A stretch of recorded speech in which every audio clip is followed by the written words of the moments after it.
বিসমিল্লাহির রহমানির রহিম। আসসালামু আলাইকুম। প্রিয় শিক্ষার্থী, তোমরা কি আমাকে শুনতে পাচ্ছ?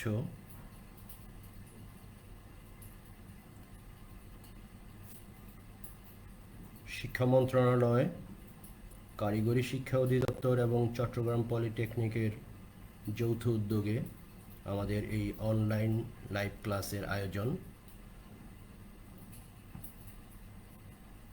সপ্তাহে দুদিন তোমাদের সাথে আমার ক্লাস। আজ সপ্তাহের দ্বিতীয় ক্লাস। আজ 11ই আগস্ট 2021 খ্রিস্টাব্দ।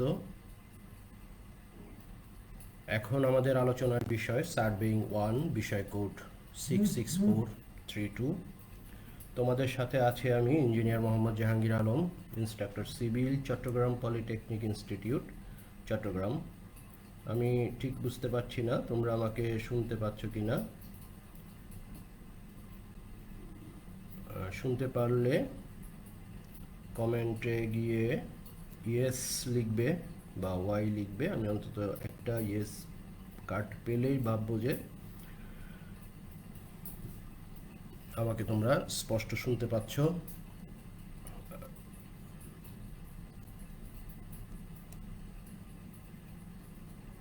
প্রিয় শিক্ষার্থী,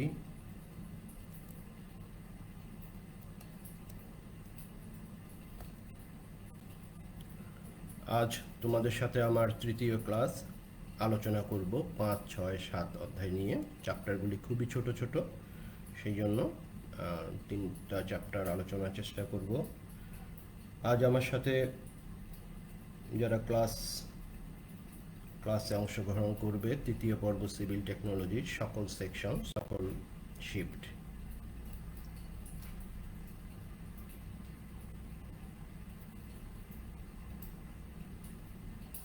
তোমরা কি আমাকে শুনতে পাচ্ছ বা দেখতে পাচ্ছ? তোমাদের ক্লাসে মাত্র 2 জন অংশগ্রহণ করেছ।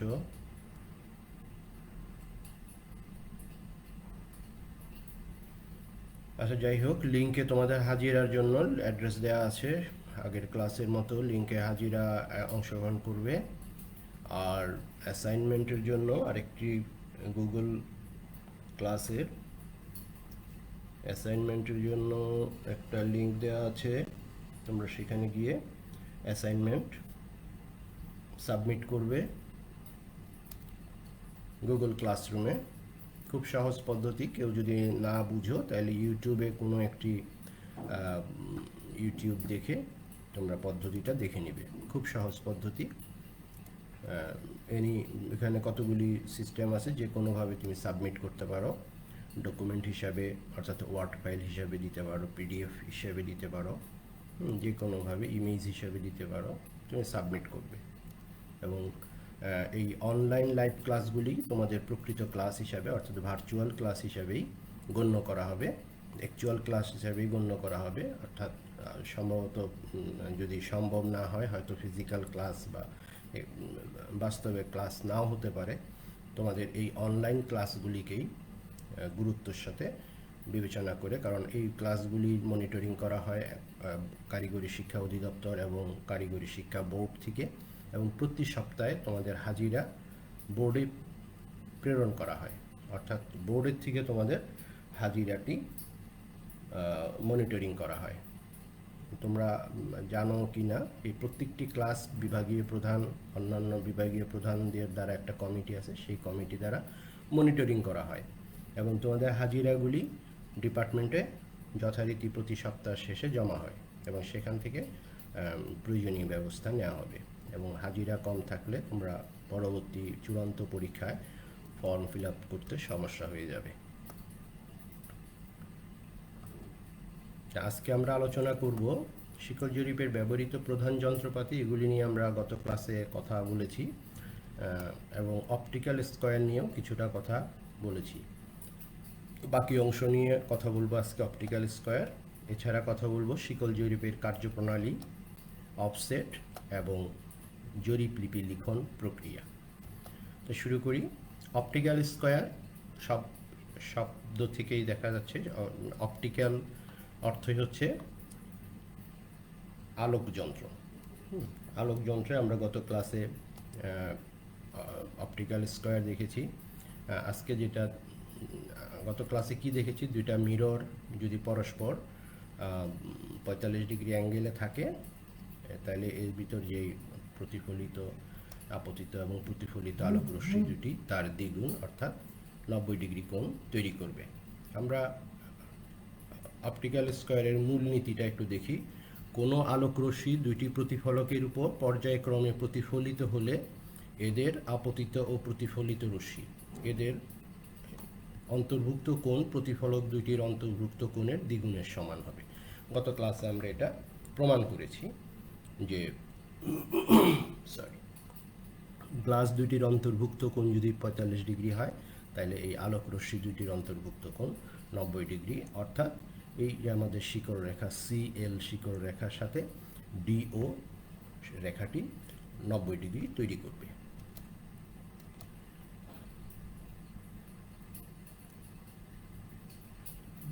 এখন আমরা প্রিজম স্কয়ার নিয়ে আজকে আলোচনা করব। অপটিক্যাল স্কয়ারের যেই গত ক্লাসে আলোচনা করেছি, সেখানে দুইটা গ্লাস বসানো ছিল 45 ডিগ্রি, অর্থাৎ দুইটা মিরর বসানো ছিল 45 ডিগ্রি অ্যাঙ্গেলে। আজকে একই মূলনীতিতে দুইটা মিররের পরিবর্তে একটা প্রিজমকে, অর্থাৎ একটা বড় গ্লাসকে, থিকনেস, যার থিকনেস বেশি, এই ধরনের একটা গ্লাসকে দুইটা প্রান্ত, দেখো এই দুইটা সাইড,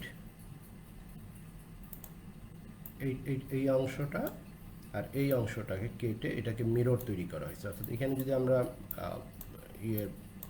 পারদের প্রলেপ লাগিয়ে দিই, তাহলে এই সাইডটা কিন্তু একটা আয়না হয়ে যাবে।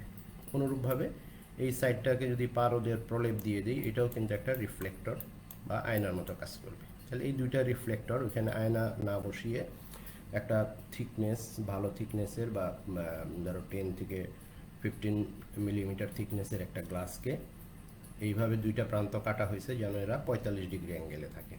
তাহলে এই দুইটা রিফ্লেক্টর থেকে একই নীতিতে আগের মতো এখানে দুইটা প্রিজম স্কয়ারের সুবিধা হচ্ছে, এখানে দুইটা অপটিক্যাল স্কয়ার আছে।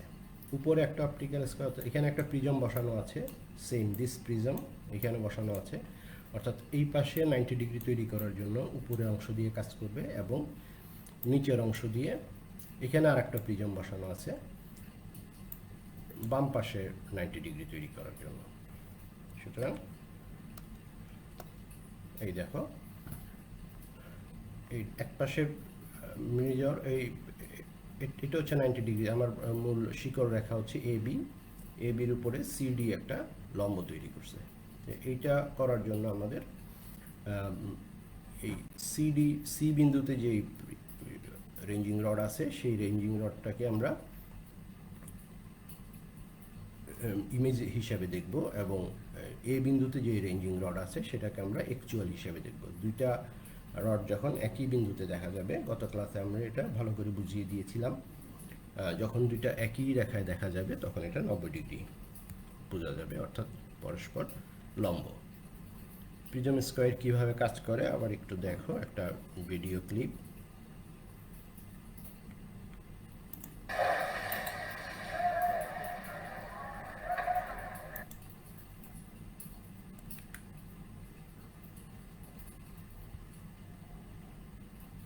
দেখো, উপরে একটা প্রিজম, নিচে একটা প্রিজম, ডান পাশের অংশটা, ডান পাশ থেকে প্রতিবিম্ব এসে, দেখো এটা একটা মিরর, এটা মিরর, একই জিনিস মিরর এবং গ্লাস দুই হিসাবেই কাজ করে।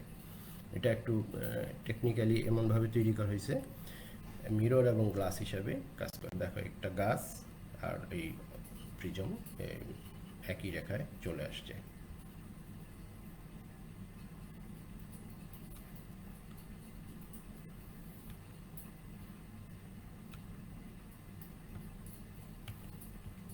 এখানে জিনিসটা এরকম হয়,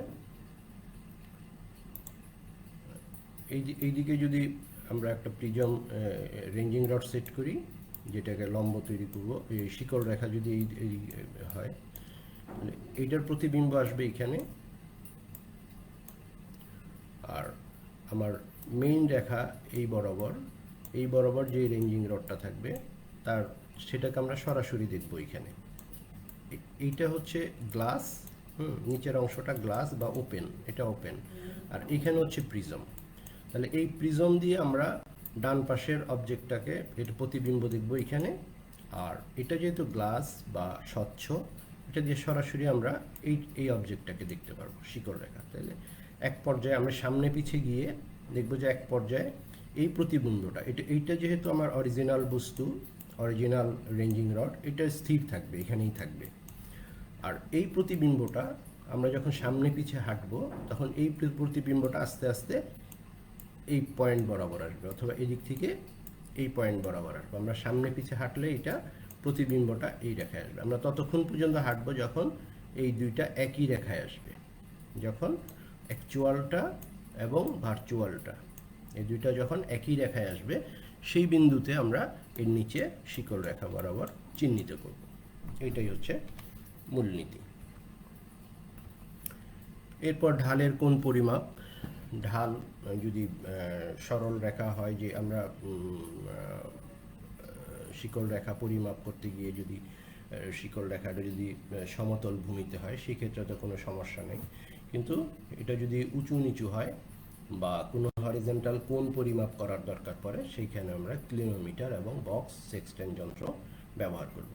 ক্লিনোমিটার দিয়ে ভার্টিক্যাল অ্যাঙ্গেল পরিমাপ করা হয়। এটা একটা প্রোটেক্টর বা চাঁদার মতো, দেখো এটা একটা ক্লিনোমিটার। হ্যাঁ, ক্লিনোমিটার, এটা দিয়ে ঢাল পরিমাপ করা হয়।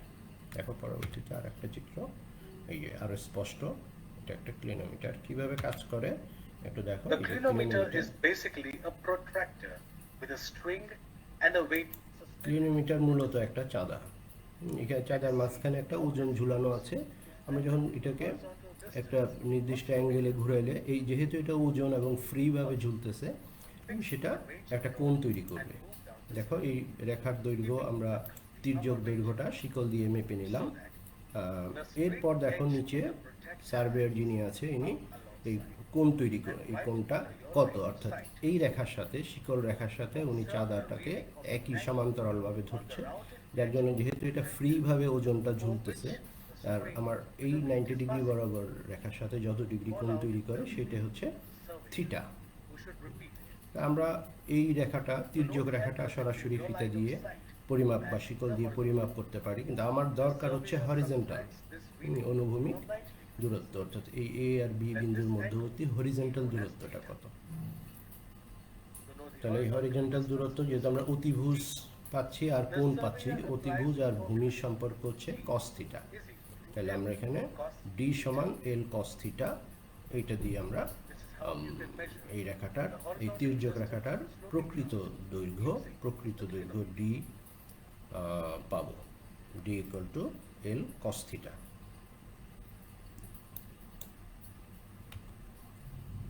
বক্স সেক্সটেন যন্ত্র, এটা দিয়ে আমরা অনুভূমিক কোণ পরিমাপ করে থাকব।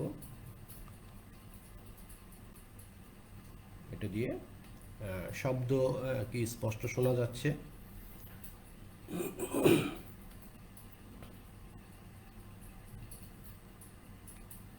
মাঝে মাঝে হচ্ছে ভিডিও ইন্টারাপ্ট হচ্ছে, তোমরা এটা স্বাভাবিকভাবে বুঝতে পারছো।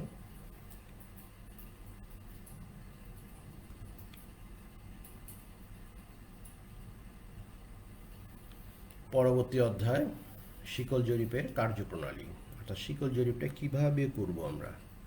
যে এই জায়গাটার যদি আমরা ম্যাপ তৈরি করি, অর্থাৎ এটা বাহিরের যে ডটেড লাইন, এটা ফেন্সিং দেওয়া দেখা যাচ্ছে যে এটা সীমানা, আর সামনে একটা ওয়াল আছে, মাঝখান দিয়ে একটা রোড চলে গেছে এই উত্তর পাশে। সবসময় ম্যাপের উপর দিকটা হচ্ছে উত্তর, নিচের দিকটা দক্ষিণ।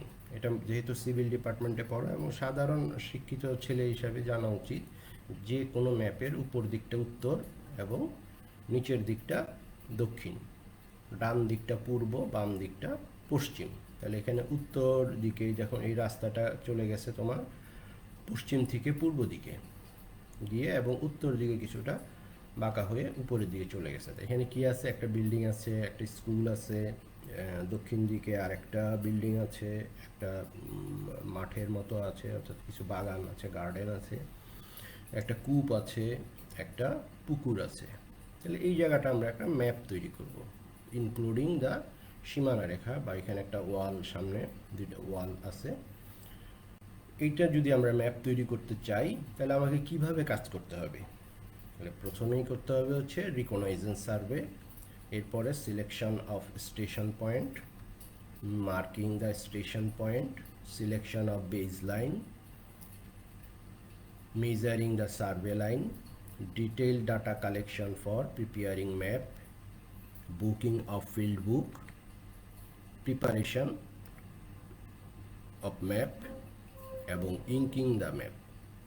এই কাজগুলি, এই 7টা ধাপ আমাকে করতে হবে। তাহলে প্রথম কাজ কি করতে হবে? রিকগনাইজেন্স সার্ভে। অর্থাৎ এই জায়গাটা যে আমি ম্যাপ তৈরি করব, আমাকে গিয়ে শ্যুট করে শুরু করে দিলে হবে না কাজ। আমি এইখানে আসলাম, এখানে এসে এই বিন্দুতে এসেই কাজ শুরু করে দিব, এরকম করা যাবে না। প্রথমে আমাকে রিকগনাইজেন্স সার্ভে, এটাকে বলা হয় তদন্ত জরিপ বা প্রিলিমিনারি সার্ভে, এটা করার জন্য প্রথমে এসেই সম্পূর্ণ এলাকাটা ঘুরে ঘুরে দেখতে হবে, অর্থাৎ এই সম্পূর্ণ জায়গাটার একটা ইমেজিনারি ম্যাপ তোমার মাথায় তৈরি করে নিতে হবে।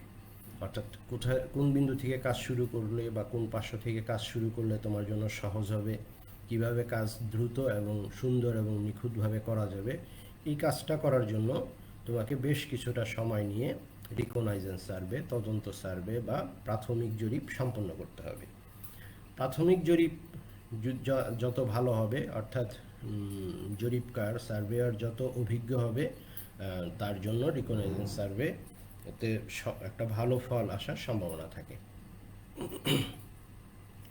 এরপরে সিলেকশন অফ স্টেশন পয়েন্ট। এই রিকগনাইজেন্স সার্ভের সময় তোমাকে সিদ্ধান্ত নিতে হবে কোন কোন বিন্দুতে স্টেশন পয়েন্ট তৈরি করবে। স্টেশন পয়েন্ট এখানে দেখো এই চিত্রে এ বি সি ডি, এই 4টা হচ্ছে স্টেশন পয়েন্ট। স্টেশন পয়েন্টগুলি এমন পয়েন্ট হবে যে পরপর 3টা বিন্দু দিয়ে যেন একটা সুঠাম ত্রিভুজ, আমরা আগেই সুঠাম ত্রিভুজের কথা পড়েছিলাম, শিকল জরিপের একটা অন্যতম উপাদান হচ্ছে সুঠাম ত্রিভুজ। তাহলে আমাকে এমন 3টা বিন্দু নির্বাচন করতে হবে যেন সুঠাম ত্রিভুজ হয়। এই এলাকাটাতে দেখো এ বি ডি, এমন 3টা বিন্দু, এইটা দ্বারা একটা সুঠাম ত্রিভুজ, এবং সি ডি বি, এই বিন্দুগুলি দ্বারা আর একটা সুঠাম ত্রিভুজ তৈরি হয়েছে।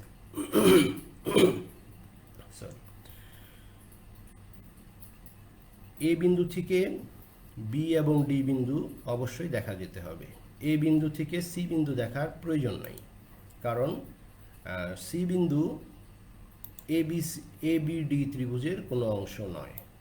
সি বিন্দুটা এই এ বি ডি, আমার এ বি ডি সুঠাম ত্রিভুজ তৈরি করতে হলে এ থেকে বি এবং ডি দেখা যেতে হবে, ডি থেকে এ বি দেখা যেতে, অর্থাৎ 3জন মানুষ এখানে দাঁড়াবে, এ বি ডি বিন্দুতে 3জন দাঁড়াবে এবং এরা পরস্পরকে দেখতে পাবে। অবশ্যই এ থেকে সি বিন্দু দেখার প্রয়োজন নেই। এরপর আমরা পরবর্তী ত্রিভুজ বিসিডি তৈরি করব। এটা আর একটা সুঠাম ত্রিভুজ। এই ক্ষেত্রেও সি বিন্দুতে আরেকজন লোক দাঁড়াবে, আরেকজন সার্ভেয়ার দাঁড়াবে, যেন সি বি ডি প্রত্যেককে দেখতে পারে। এই সিলেকশন করার জন্য শর্ত, স্টেশন বিন্দুগুলি এমন হইতে হবে যেন সহজে যাতায়াত করা যায়, এমন দুর্গম বিন্দুতে হবে না, খুব পাহাড়ের শীর্ষবিন্দু বা একবারে গর্তর ভিতরে বা এমন একটা জায়গা সেখানে একজন মানুষও ঠিকমতো দাঁড়ানো যায় না, বা পরবর্তীতে এই জায়গাটা ভেঙে যেতে পারে, কেউ নষ্ট করে ফেলতে পারে, এইরকম জায়গায় স্টেশন বিন্দু নির্বাচন করা ঠিক না। স্টেশন বিন্দু খুবই গুরুত্বপূর্ণ, কারণ এই জায়গায় যদি কোনো প্রকল্প হয়, এই প্রকল্প শেষ হওয়া পর্যন্ত এই স্টেশন বিন্দুগুলিকে সংরক্ষণ করতে হবে। তাহলে স্টেশন বিন্দু সংরক্ষণ করার জন্য তোমাকে এগুলিকে চিহ্নিত রাখতে হবে। কোনো একটা বিল্ডিং যেহেতু আছে স্থায়ী স্থাপনা, বিল্ডিং থেকে কমপক্ষে 3টা বিন্দু থেকে এর দূরত্ব মেপে রাখতে হবে। যেমন স্থায়ী বিন্দু কী আছে, ধর এখানে একটা বিল্ডিং আছে, তাহলে এই বিল্ডিং থেকে একটা দূরত্ব, এই প্রান্ত থেকে আর একটা দূরত্ব, আরও একটা প্রান্ত থেকে করতে হবে। এখানে আশেপাশে যে কোনো একটা স্থায়ী কিছু থাকলে সেখান থেকে, অর্থাৎ 3টা বিন্দু থেকে, কমপক্ষে 3টা বিন্দু থেকে এর দূরত্ব নোট করে রাখতে হবে। অনুরূপভাবে প্রত্যেকটা বিন্দুর এরকম 3টা বিন্দু থেকে, 3টা হলে সবচেয়ে ভালো, 2টা হলেও চলে, 3টা হলে সবচেয়ে ভালো। 3টা বিন্দু থেকে এটাকে সাক্ষী ডিস্টেন্স বলা হয়, এটা সাক্ষী হিসাবে কাজ করে। তাহলে পরবর্তীতে কোনো সময় এই বিন্দুটা যদি হারিয়ে যায়, ধরো তুমি 1 বছর বা 2 বছর পরে এই প্রজেক্টটার জন্য আবার কাজ করতে আসলা, তখন এই বিন্দু দেখা গেল তুমি একটা চিহ্ন দিয়ে গেছো, এখানে একটা পেগ বা খুঁটি রেখে গেছো, সেই খুঁটিটা আর নাই। তখন তোমাকে এই দূরত্ব থেকে এই দূরত্ব মেপে, এই দূরত্বগুলি মেপে তুমি ওই বিন্দুটাকে খুঁজে বের করতে পারবে। তাহলে অবশ্যই একে চিহ্নিত করে রাখার জন্য এরকম সাক্ষী মার্ক রাখতে হয়। তাহলে সিলেকশন অফ স্টেশন,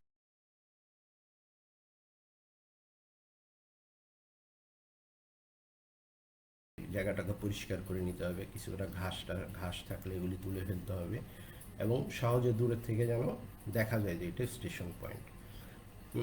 অন্য অন্য পয়েন্টগুলি গ্রন্থি স্টেশন বা টাই স্টেশন এগুলিকে না চিহ্নিত করে দূরে থেকে না দেখা গেলেও চলবে, কিন্তু প্রধান স্টেশন পয়েন্টগুলিকে ভালোভাবে মার্কিং করতে হবে।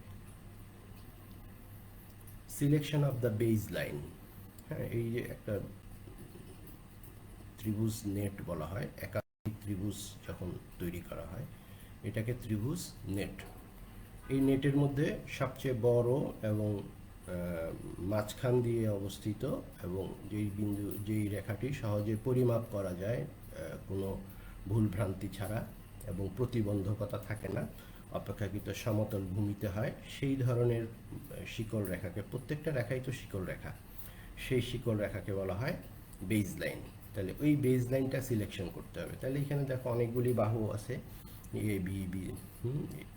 A B BC CD DA, তারপরে AS2 CS1 T1 T2, এগুলি বেজ লাইন হবে। বেজ লাইন হবে হচ্ছে সবচেয়ে দীর্ঘ এবং মাঝখান দিয়ে হতে হবে, এই ত্রিভুজ নেট বা ত্রিভুজ জালের মাঝে অবস্থিত হতে হবে। তাহলে এখানে দেখা যাচ্ছে বিডি রেখাটাই সবচেয়ে দীর্ঘ এবং এই ত্রিভুজ নেটের বা দুইটা ত্রিভুজের মাঝখানে অবস্থিত। তাহলে এইটাই হচ্ছে বেজ লাইন, এইটার পরিমাপ নিখুঁত হইতে হবে। এরপর দেখো এখানে একটা স্টেশন পয়েন্ট, এই স্টেশন পয়েন্টটাকে কিভাবে চিহ্নিত করে রাখছে, অর্থাৎ সাক্ষী হিসাবে কি কি রাখছে। এখানে একটা ইলেকট্রিক পোল আছে, এই পোলটা থেকে পরিমাপ করছে।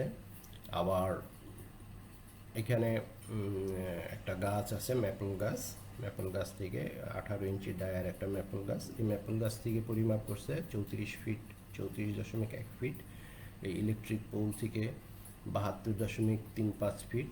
এখানে আরেকটা পাইন গাছ আছে, পাইন গাছ থেকে 10 ইঞ্চি ডায়ার পাইন গাছ, এখান থেকে পরিমাপ করছে 32.36 ফিট। তাহলে এইটা হচ্ছে, কোনো সময় যদি এই স্টেশন পয়েন্টটা মিসিং হয়ে যায় তাহলে এই যে উইটনেসড বা সাক্ষী হিসাবে এই 3টা পয়েন্ট, এটা স্থায়ী পয়েন্ট, এই গাছগুলি কাটবে না বা ইলেকট্রিক পোল হারিয়ে যাবে না বা নষ্ট হবে না। Measuring of survey line, measuring of survey line হচ্ছে এখন অন্যান্য সার্ভে লাইনগুলি পরিমাপ করা মানে কি, এখানে শুধু দৈর্ঘ্য নেওয়া, যেহেতু এটা শিকল জরিপ, এখানে অন্য কোনো ইনস্ট্রুমেন্ট নাই, এই রেখাগুলি পরিমাপ করা। এখানে 2টা পরিমাপ আছে, এখানে দেখো detail data collection of the for preparation map তৈরি করার জন্য ডিটেইল ডাটা কালেকশন। ডিটেইল কি এটা আমরা পরবর্তীতে বলবো।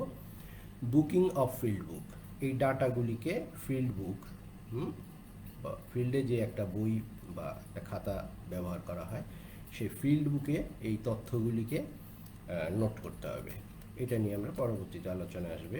প্রিপারেশন অফ ম্যাপ, এবং ওই তথ্য দিয়ে একটা ম্যাপ তৈরি করতে হবে, ম্যাপ আঁকতে হবে। ম্যাপটা হচ্ছে স্বাভাবিকভাবে হালকা করে পেন্সিলে আঁকতে হবে প্রথমে, পরবর্তীতে ইঙ্কিং দ্য ম্যাপ, হ্যাঁ, এর নির্ধারিত কালি আছে, এক একটা আইটেমের জন্য এক এক ধরনের কালি, সেই কালি দিয়ে ইঙ্কিং বা চূড়ান্তভাবে ম্যাপ প্রস্তুত করতে হবে।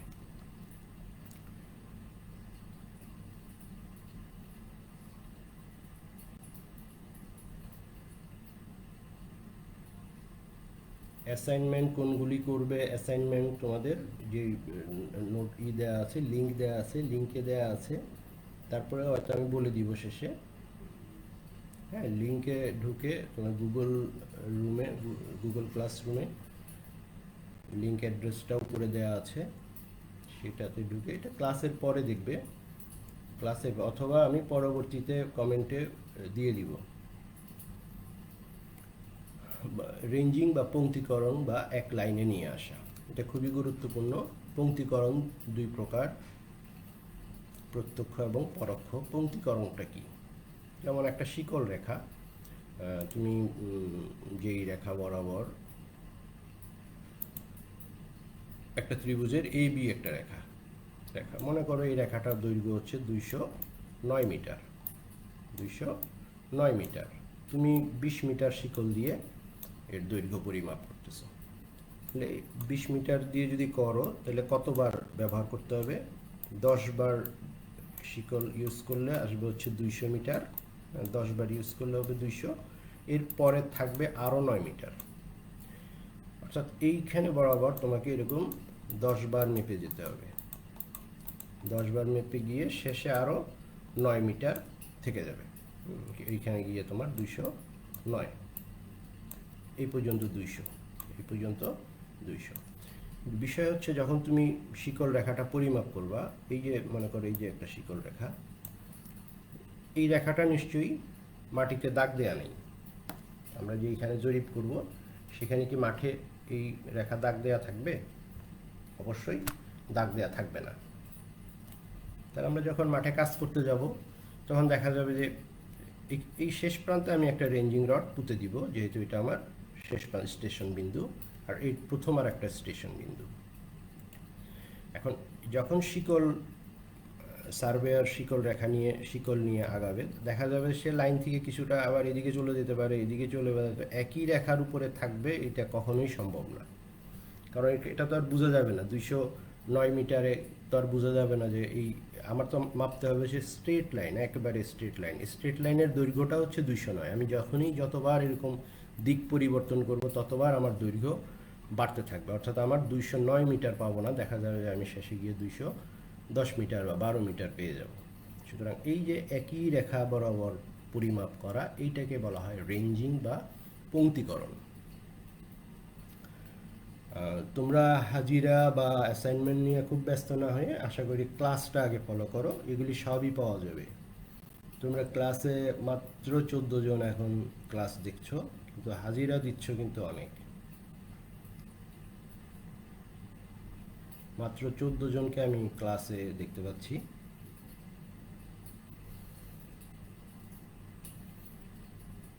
ক্লাস ক্যাপ্টেন যারা, তোমরা তোমার ক্লাসের সবাইকে বিষয়টা জানিয়ে দিবে যে ক্লাসে যেন সবাই অ্যাটেন্ড করে, কারণ পরবর্তীতে কিন্তু থিওরি ক্লাস হবে না।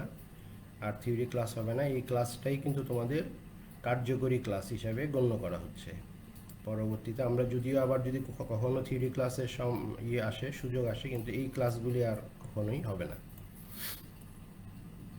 আচ্ছা, যাই হোক, তাহলে এই একই রেখায় রাখার জন্য কি করা হয়? তাহলে এই বিন্দুতে, দুইটা প্রান্ত বিন্দুতে, স্টেশন বিন্দুতে দুইটা রেঞ্জিং রড থাকবে।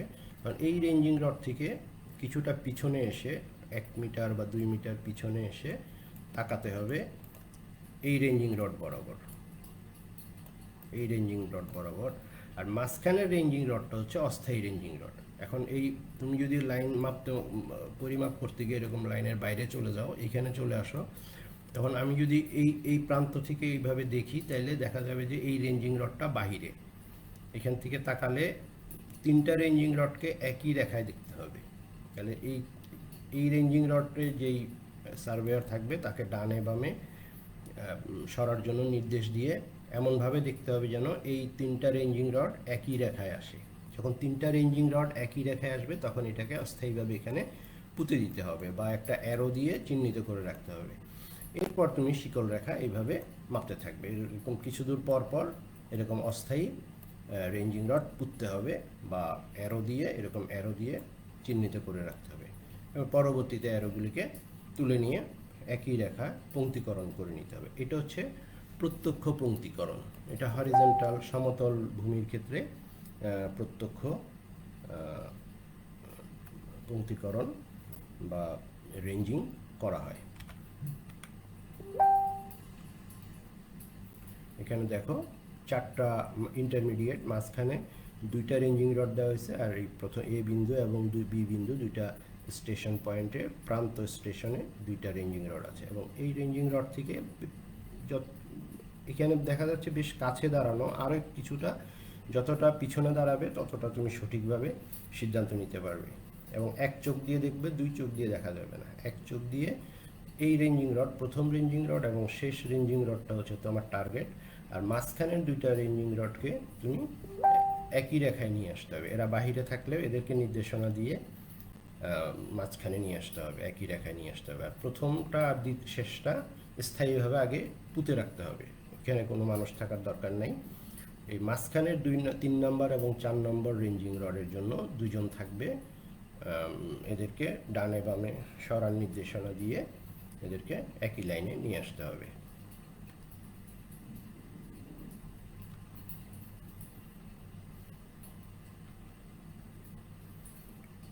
অস্থায়ী পরোক্ষ রেঞ্জিং রড।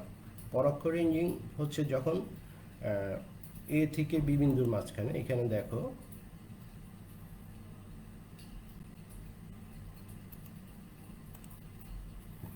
এখানে এ একটা বিন্দু, বি একটা বিন্দু, এই বরাবর আমাদের শিকল রেখা দৈর্ঘ্য মাপতে হবে,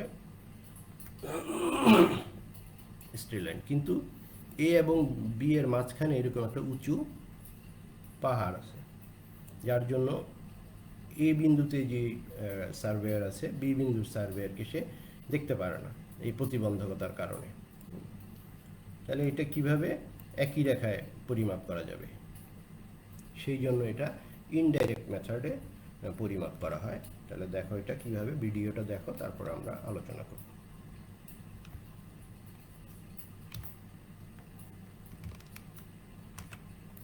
The station A and station B. Station A and B are not intervisible to each other due to interranging high ground. Select two intermediate points C and D such that from each point both A and B are visible. Range station C from station B and adjust station D to new position D dash.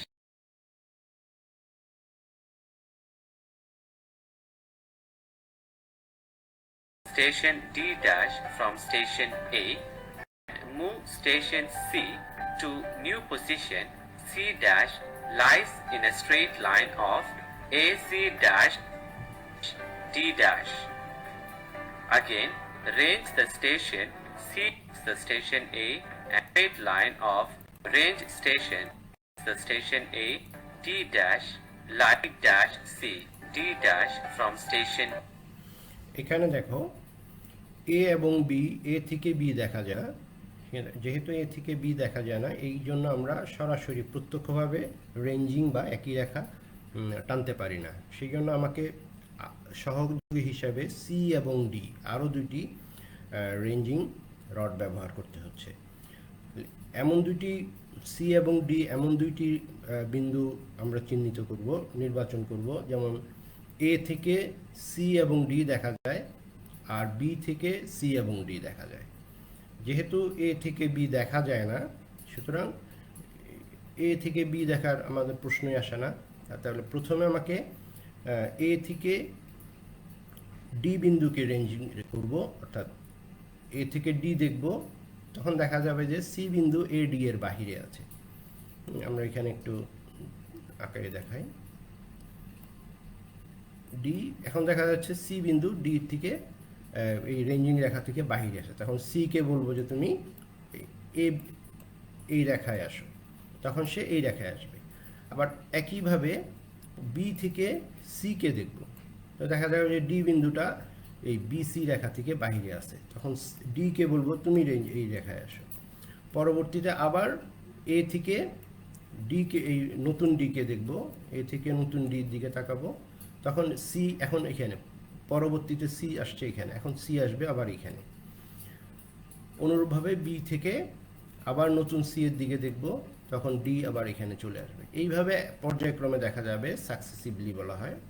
এইরকম বারবার করতে করতে দেখা যাবে যে এই A B C D একই রেখায় চলে আসবে, এবং তখন আমরা এই প্রকৃত রেখাটির দৈর্ঘ্য পেয়ে যাব। A and move station C to new position C dash lies in a straight line of AC dash D dash. Again, range the station C dash from station B and move station D dash to new position of D double dash, which lies in straight line of BD double dash C dash. Similarly, range the station D এখন double A dash থেকে from D কে আবার station ranging করা হচ্ছে, and দেখা যাচ্ছে adjust C বাহিরে station আছে, C dash কারণ to সি the কে new আবার position লাইনে নিয়ে of আসা হচ্ছে। C double dash, which lies in straight line of AC double dash D double dash. Now range এখন station আবার C double dash ডি থেকে from সি station কে রেঞ্জিং করা হচ্ছে, and দেখা যাচ্ছে ডি station এখনো বাহিরে আছে, double dash আবার D K to the new লাইনে নিয়ে position আসা of হচ্ছে। D triple dash অনুরূপভাবে lies in the line of B আবার is obtained. Make D triple dash B is obtained. Measure the এইভাবে distance কয়েকবার করলে between দেখা যাবে যে station points. সবগুলি একই রেখায় চলে আসছে। Length এখন এই between রেখাগুলি station পরিমাপ AC করলে double dash is 60 রেখার meter. দৈর্ঘ্য পাওয়া যাবে। Length between station C double dash D triple dash is 45 meter. Length between station D triple dash B is 34 meter. তাহলে এই আর্কের দৈর্ঘ্য এখানে পাওয়া যাচ্ছে 139 মিটার। পরবর্তীতে এখান থেকে আমরা এ বি এর স্ট্রেট লাইন অর্থাৎ অনুভূমিক দৈর্ঘ্য বের করব অন্য পদ্ধতিতে গিয়ে।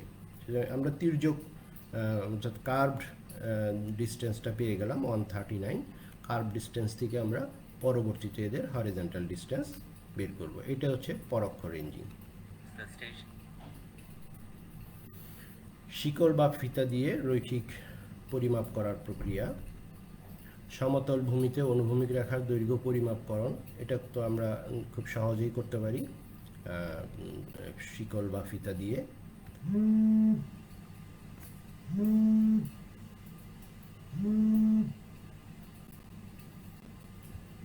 এরপর দ্বিতীয় হচ্ছে ঢালু ও বন্ধুর ভূমিতে অনুভূমিক রেখার দৈর্ঘ্য পরিমাপ করা। ঢালু বা উঁচু নিচু ভূমিতে কিভাবে অনুভূমিক রেখাটা পাবো। আমাদের তির্যক রেখা তো আমাদের প্রকৃত রেখা না, আমাদের অনুভূমিক দূরত্বটাই হচ্ছে ভূমির প্রকৃত দৈর্ঘ্য। ঢালু ও বন্ধুর ভূমিতে অনুভূমিক দূরত্ব পরিমাপ করার দুইটা পদ্ধতি, একটা প্রত্যক্ষ এবং পরোক্ষ। আমরা চিত্র দিয়ে বুঝতে পারবো। এখন প্রত্যক্ষ পদ্ধতি, এটা একটা ঢালু জায়গা, এখানে শীর্ষবিন্দু পাহাড়ের উপরে, এই বিন্দুতে আমরা যদি একটা শিকলের শুরু বিন্দু দিয়ে বা টেপ দিয়ে পরিমাপ করি, এখানে একটা অ্যারো দিয়ে চিহ্নিত করলাম। অ্যারোতে আমরা শিকল ফিতা ব্যবহার করি, স্টিল টেপ ব্যবহার করি এটা পরিমাপ করব। যেহেতু এটা শিকল ব্যবহার করলে এটা এরকম স্যাগ হয়ে যাবে, স্যাগ হয়ে গেলে আমরা প্রকৃত দৈর্ঘ্য পাবো না, বেশি দৈর্ঘ্য কম দৈর্ঘ্য পেয়ে যাব। সুতরাং এই বিন্দু থেকে আমরা এখানে 0 ধরব এবং স্টিল ট্যাপ, যেহেতু এটার ওজন কম, স্টিল ট্যাপ টান টান করে পরিমাপ এই রেঞ্জিং রডের সাথে ধরবো। এই রেঞ্জিং রডের সাথে এখন রেঞ্জিং রডের সাথে আমার স্পিরিট লেভেল বা বাবল পাওয়া যায়, এটার সাথে লাগানো থাকে যেন এটা স্ট্রেট ভার্টিক্যাল থাকে। হ্যাঁ, এই রেঞ্জিং রডটা যদি তোমার তির্যক এইভাবে বাঁকা থাকে বা এইভাবে বাঁকা থাকে, হ্যাঁ, যেদিকে বাঁকা থাকলে এইদিকে বাঁকা থাকলে এত বেশি পরিমাপ হয়ে যাবে, এইদিকে বাঁকা সামনের দিকে ঝুঁকে থাকলে কম পরিমাপ করা হবে। তাহলে এই জিনিসগুলি লক্ষ্য রাখতে হবে, এই রেঞ্জিং রডটা যেন স্ট্রেট থাকে। আবার এই বিন্দু থেকে এরকম ধাপে ধাপে, এটাকে স্টেপিং বলা হয়, এরকম ধাপে ধাপে পরিমাপ করে এই প্রত্যেকটা horizontal মাপকে x1 x2 x3 x4 এগুলিকে অ্যাড করলে আমরা টোটাল হরিজন্টাল ডিস্টেন্স পেয়ে যাব। ভার্টিক্যাল ডিস্টেন্স বের করার জন্য আমরা যদি y1 y2 y3 এগুলি পরিমাপ করি, ভার্টিক্যাল ডিস্টেন্সটা পেয়ে যাব। এই হরিজন্টাল ভার্টিক্যাল থেকে আমরা আবার চাইলে এই বিন্দু থেকে এই বিন্দুর স্লোপ বের করতে পারবো। আমরা এর আগেই দেখছি যে এই ক্ষেত্রে এটা হচ্ছে ভূমি আর এটা হচ্ছে লম্ববাই ভূমি হবে। এখানে আমরা এই এক্স পাচ্ছি এটা আর ওয়াই পাচ্ছি এটা, এইটা হবে অ্যাঙ্গেল লম্ববাই ভূমি, y by x tan theta সমান লম্ব বাই ভূমি, এটা থেকে আমরা এই অ্যাঙ্গেল থিটা সমান tan inverse y by x, এইভাবে আমরা এটার অ্যাঙ্গেলও বের করতে পারবো।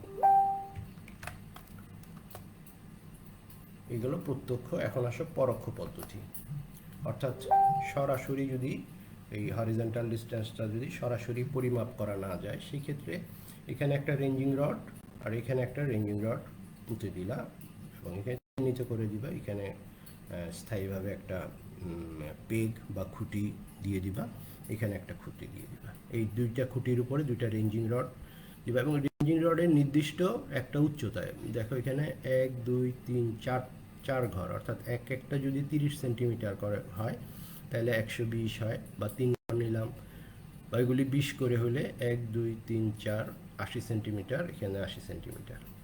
এই 80 সেন্টিমিটার আর এই 80 সেন্টিমিটার বরাবর যদি একটা স্টিল টেপ দিয়ে আমরা দৈর্ঘ্য পরিমাপ করি, এটা পাবো হচ্ছে এল। এবং ক্লিনোমিটার বা প্রোটেক্টর দিয়ে যদি আমরা এই ভার্টিক্যাল অ্যাঙ্গেলটা পেয়ে যাই, এখানে এই থিটা, তাই এই থিটা অর্থাৎ হচ্ছে এই অ্যাঙ্গেলটা হচ্ছে থিটা।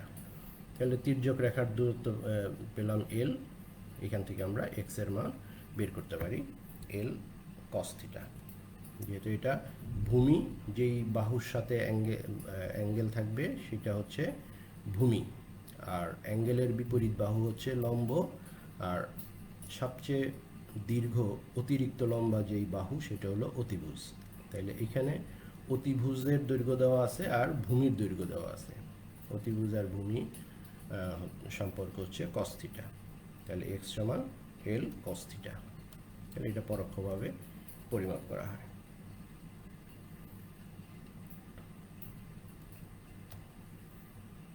অফসেট, শিকল রেখা থেকে কোনো বিন্দুর দূরত্বকেই অফসেট বলা হয়। এটা হচ্ছে শিকল রেখা, এগুলি প্রত্যেকটা রেখাই এক একটা শিকল রেখা। এই শিকল রেখা থেকে কোনো বিন্দুর দূরত্ব, যেমন এটা একটা বিল্ডিং, এটা একটা বিল্ডিং, এই বিল্ডিংয়ের কর্নারগুলি হচ্ছে আমার পয়েন্ট। তাহলে এই পয়েন্ট থেকে এই শিকল রেখার দূরত্ব, এই পয়েন্ট থেকে এই শিকল রেখার দূরত্ব, প্রত্যেকটা শিকল রেখা থেকে দূরত্বগুলোই হচ্ছে অফসেট।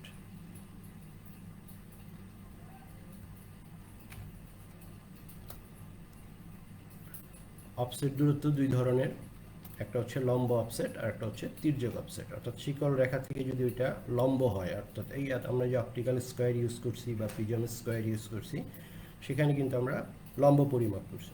তাহলে এই প্রিজম স্কোয়ার বা অপটিক্যাল স্কোয়ারের ব্যবহার এখানে আছে। তাহলে এই লম্ব অফসেট আর একটা হচ্ছে তির্যক অফসেট, এটা আমরা পরবর্তীতে দেখাবো। এই দেখো একটা শিকল রেখা, এই শিকল রেখা থেকে এই গাছটার একটা লম্ব, এই বিন্দুতে এই গাছটা এই বিন্দুতে লম্ব, এই পোলটা এই ইলেকট্রিক পোল বা একটা লাইট পোস্ট, এই লাইট পোস্টটা এই বিন্দুতে লম্ব।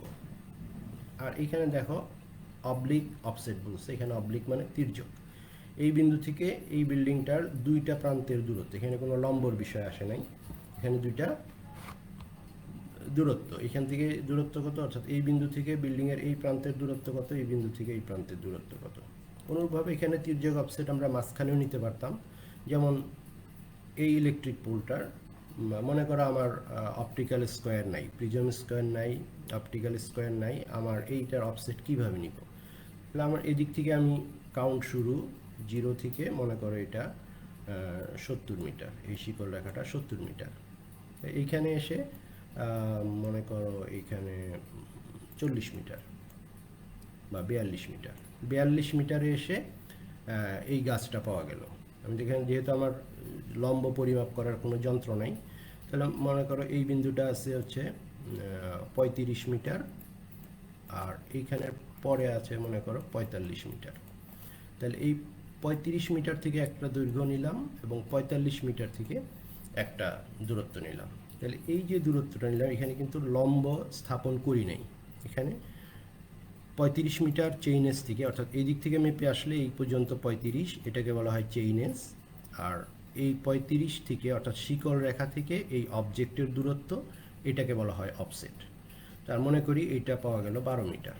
তাহলে এটা এই বিন্দুর চেইনেস 35 এবং অফসেট 12। আবার এই গাছটার জন্য একটা বিন্দু দিলে হবে না, একটা বিন্দু দিয়ে এই গাছটা অনেক জায়গায় হইতে পারে। তা আর একটা হচ্ছে 45 মিটার দূরত্বে এসে আর একটা তির্যকভাবে একটা অফসেট দূরত্ব নিলাম, মনে করি এটা 15। অর্থাৎ এই 35 মিটারে এসে যদি একটা বৃত্তচাপ আঁকি 12 এবং 45 মিটারে এসে যদি আর একটা বৃত্তচাপ আঁকি 15, তাহলে এই দুইটা বিন্দু যেখানে কাট করবে সেই বিন্দুতে আমার এই গাছটা আছে। তো এইটা হচ্ছে তির্যক অফসেট, যখন আমার অপটিক্যাল ইনস্ট্রুমেন্ট না থাকে সেই ক্ষেত্রে এটা করা হয়। আশা করি বুঝতে পারছো। তাহলে দেখো এখানে একটা ভিডিও কিভাবে অফসেটগুলি নেওয়া হয়।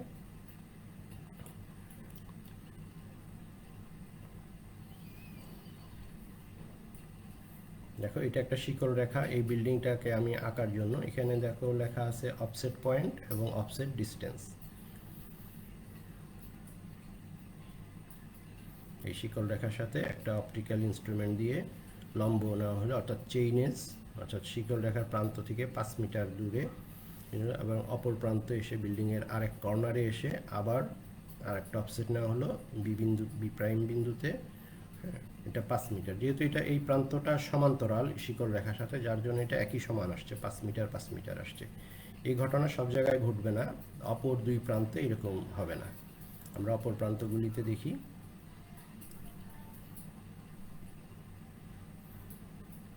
এই টোটাল শিকল রেখা এ বি শিকল রেখার দৈর্ঘ্য হচ্ছে 70 মিটার এবং এটা চেক করার জন্য দুই প্রান্তে দুইটা করে টাই, সবগুলি শেষ বিন্দুতে টাই রাখছে। এখন দেখো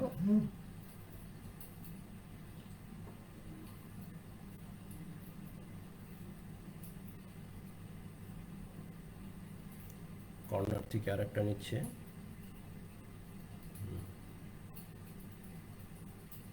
29 মিটার। আবার এই কর্নার থেকে আরেকটা নিবে, এটা দেখো 21 মিটার।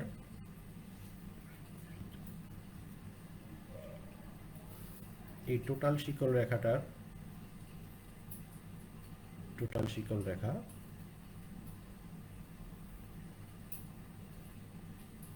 এই টোটাল শিকল রেখাটার দৈর্ঘ্য আগেরটা ছিল এবি ছিল 80 মিটার, বিসি হচ্ছে এটাও 80 মিটার।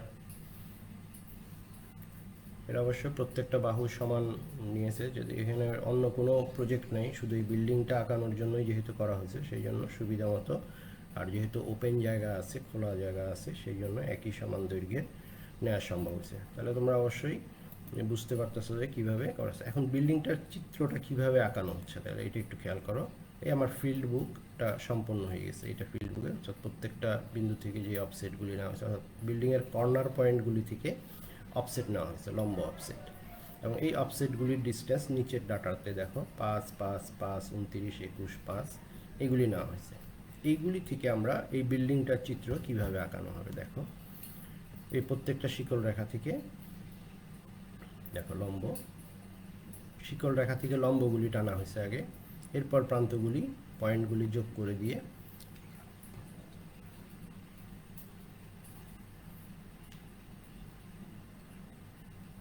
দেখছো বিল্ডিংটা সম্পন্ন হয়ে গেল।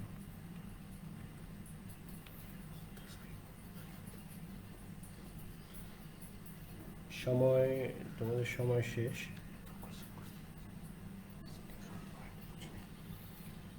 তোমাদের একজন কোশ্চেন করছে স্টেশন পয়েন্ট বুঝিনি। স্টেশন পয়েন্ট না বুঝলে ভিডিওটা আবার দেখবে, আমি এখানে খুব ভালোভাবে বলেছি স্টেশন পয়েন্ট কি। দুইটা শিকল রেখা যে বিন্দুতে মিলিত হয় সেগুলি এক একটা স্টেশন পয়েন্ট। স্টেশন পয়েন্ট হচ্ছে শিকল জরিপের মূল বিষয়। ওই স্টেশন পয়েন্টকে ভিত্তি করেই তোমার টোটাল শিকল জরিপ, এক একটা শিকল রেখা মূল হচ্ছে আমার দুই প্রান্তে দুইটা স্টেশন পয়েন্ট থাকবে, এবং এই স্টেশন পয়েন্ট থেকেই শিকলের শুরু এবং শিকলের শেষ। শিকল জরিপের প্রাপ্ত তথ্যাদি যে বইতে লিপিবদ্ধ করা হয় তাই ফিল্ড বুক। আর ফিল্ড বুকে কী কী তথ্য থাকে, চেইনেজ ও অফসেট, দুইটা জিনিস ইতিমধ্যে কথা বলেছি এগুলি নিয়ে। চেইনেজ হচ্ছে শিকলের শুরু থেকে যেই দূরত্ব গণনা করা হয় সেটা হচ্ছে চেইনেজ, এবং শিকল রেখা থেকে যেই লম্ব বা তির্যক যেই দূরত্ব নেওয়া হয় অবজেক্ট পর্যন্ত সেটা হচ্ছে অফসেট। আর ফিল্ড বুক এটা একটা বই খাতার মতো, যে খাতাটা আমি একটু চিত্র রাখি, এরকম লম্বা একটা খাতা, যেই খাতার এই পাশটা সেলাই করা বা আটকানো থাকে, অর্থাৎ একটা প্রান্ত আটকানো থাকে। এইখানে হচ্ছে ফিল্ড বুকটা এইভাবে থাকে, এখানে তোমার শিকল রেখা যেরকম হবে, এটা এ হলে এখানে এ, এখানে বি, এই শিকল রেখা বরাবর যেখানে অফসেট হবে এইভাবে অফসেট নিব, যে অফসেট যত আসবে। আর এই বরাবর দূরত্বকে বলা হয় চেইনেজ। এ থেকে বি বরাবর দূরত্বকে বলা হয় চেইনেজ। এটা 0 থেকে চেইনেজ, এখানে যত হবে।